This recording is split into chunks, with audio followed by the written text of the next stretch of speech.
Hey, me and Matt here. So this is my little bit better show, and the first installment of The Rock versus John Cena. Oh boy.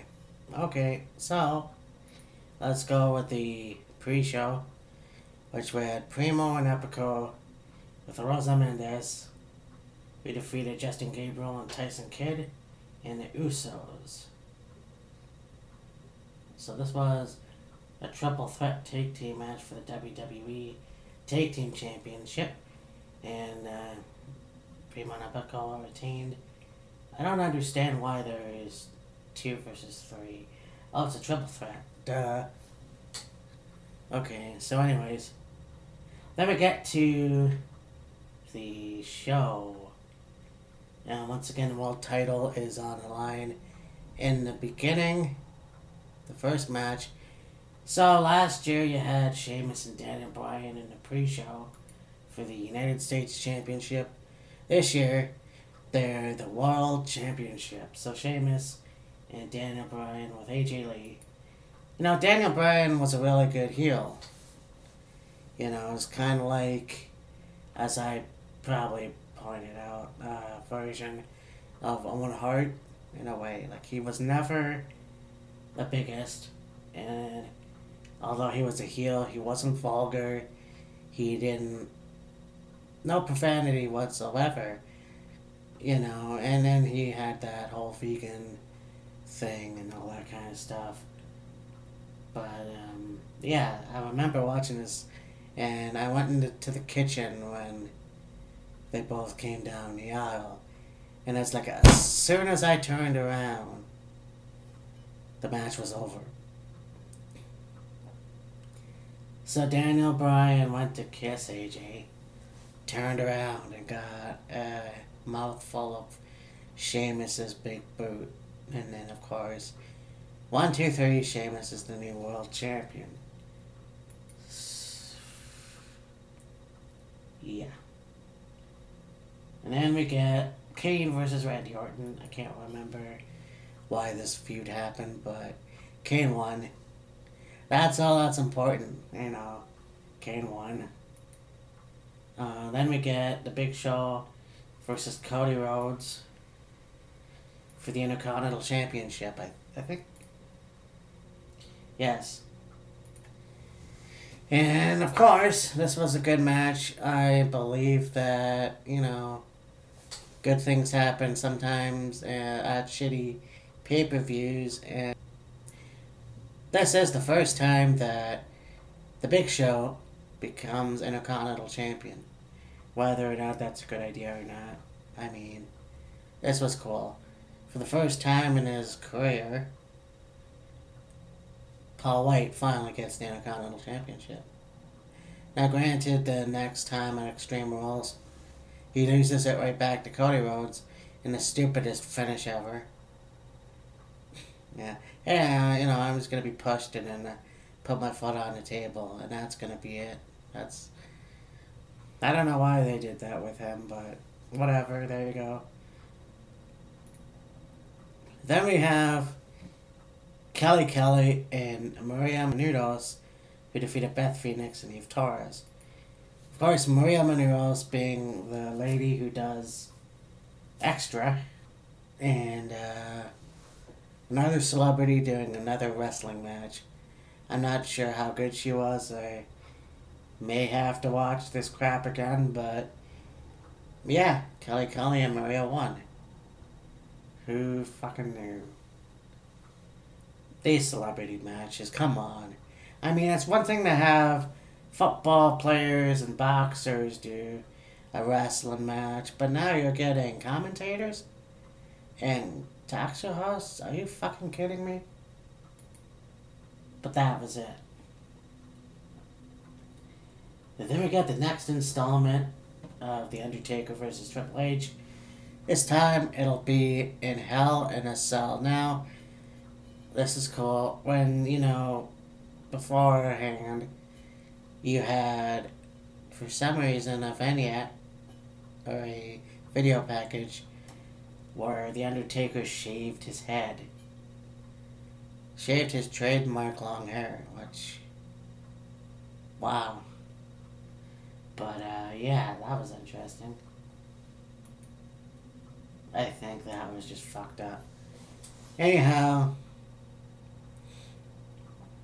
so Undertaker and Triple H, this was cool. You know, Undertaker came out in the robe with the thing, which would reveal his mohawk.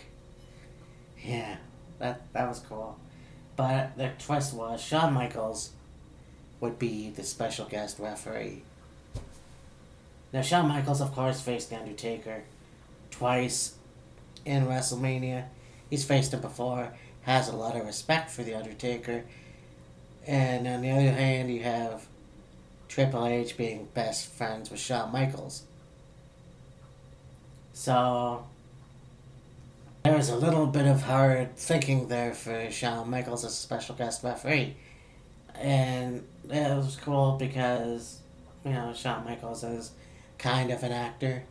So he really played the devil's advocate at this match. And he didn't know what he wanted to do.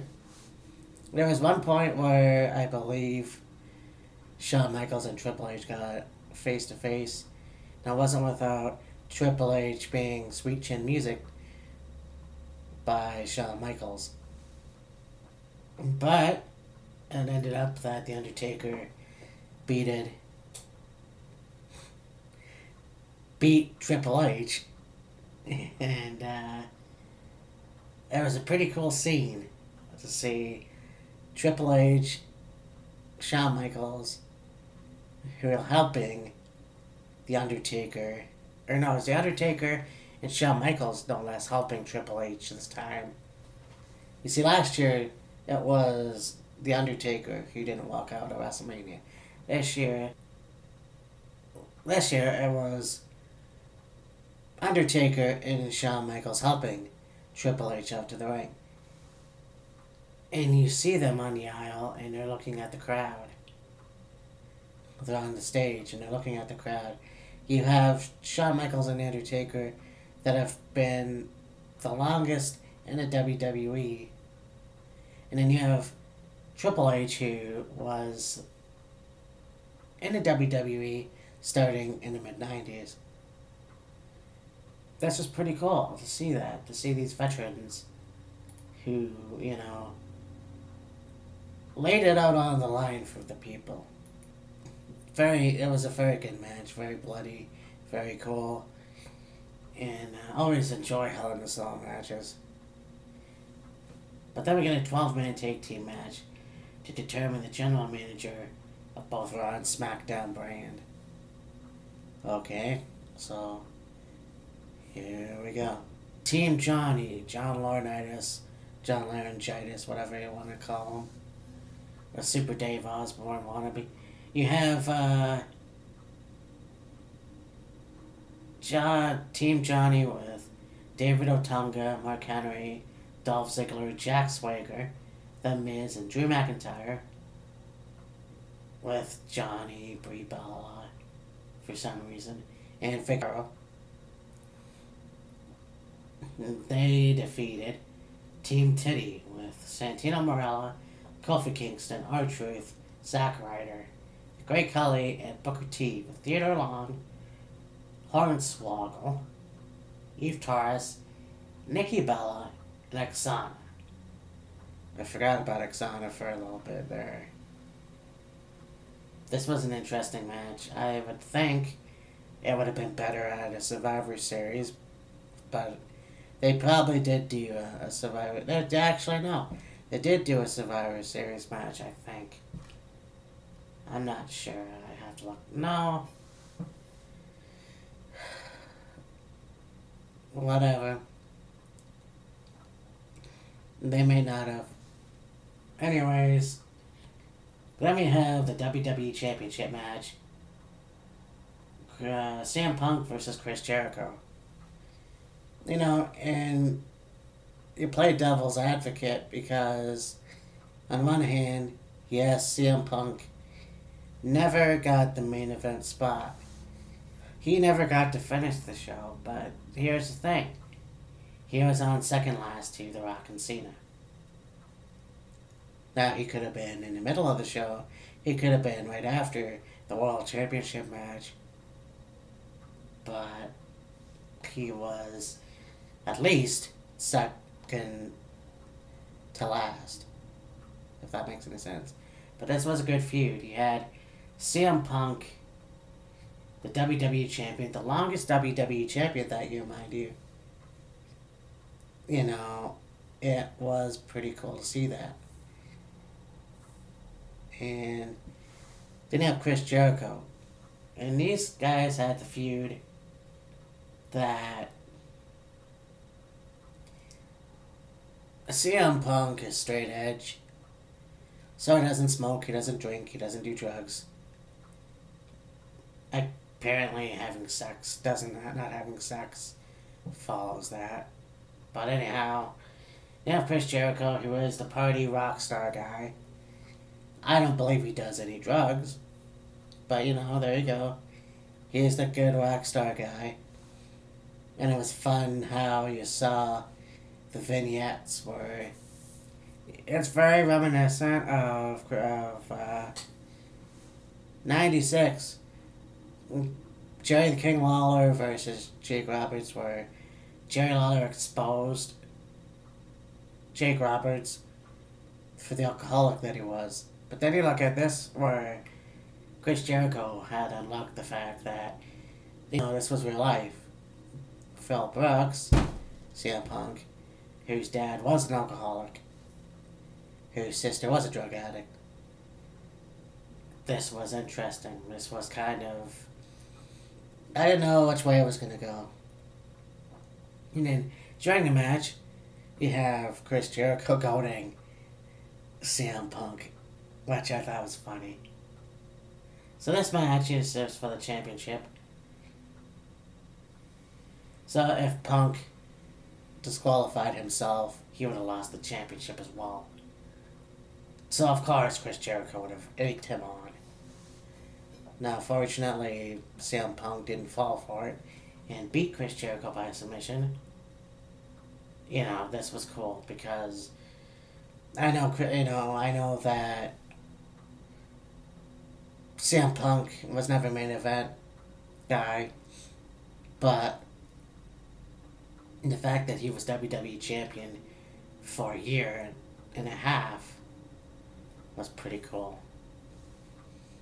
And, you know, it's a shame that Chris Jericho never got a chance to become WWE Champion after 2002. But there you go. This was a good match. Then we get to the first of what was supposed to be once in a lifetime. The Rock versus John Cena. And this match was... Well, you had one hip-hop guy bring John Cena out. Then you had another hip-hop guy bring The Rock out, if that makes any fucking sense. This was interesting. Yeah. So you had The Rock win, which kind of made sense. It was in Miami, I think. Let me check. Yes, this was in Miami. So it would make a lot of fucking sense that The Rock won this match. Of course you would get that whole crap where, yeah, John Cena would feel sorry for himself, and his wife left him, and blah blah blah, and he was, oh, what a fucking crybaby. Oh, I didn't win. Well, next year would have proved differently. But, whatever. This was better than WrestleMania 27. By any means. Except for The Undertaker versus Triple H, who had another awesome match. Alright, well, there it is. Alright. One more time. Talk to you later.